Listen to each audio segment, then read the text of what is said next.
अब तो आ जाओ कि रात ढलने वाली है, शहर के उजालों की किरणें निकलने वाली है। तेरे बगैर दिल लगता नहीं, ऐसा लगता है कि मेरी जान निकलने वाली है।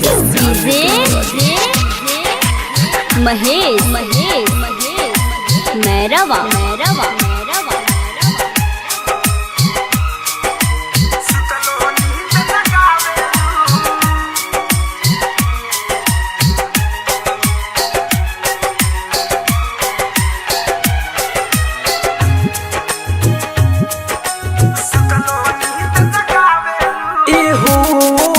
सोना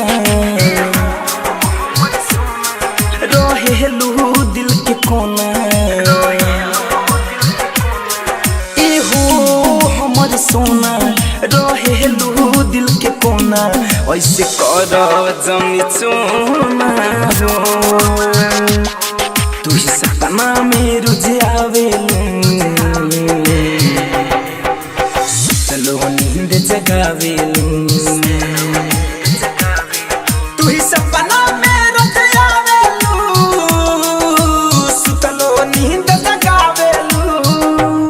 बाहर चौना वो से सुनर प्यार के भरल बाटे हुनर, बाटे रूपावा सलोना हो, तू ही सपना में रुझे आवेलू, चलो नींद जगावेलू।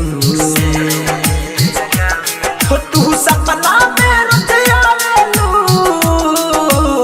चलो नींद जगावेलू।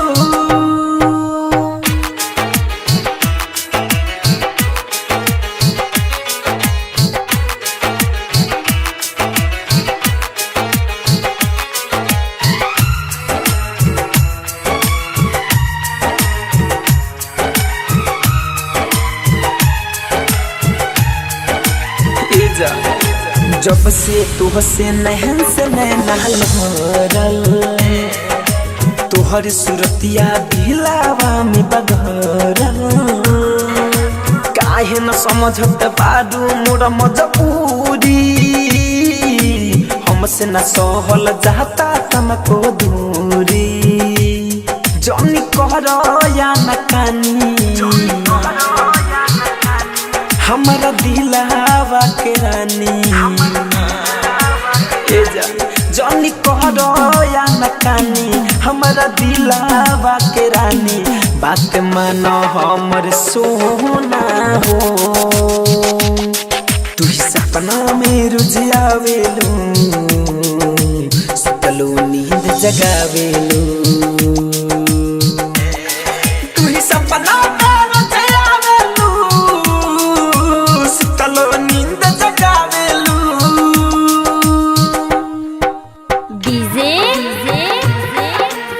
महेश मैरवा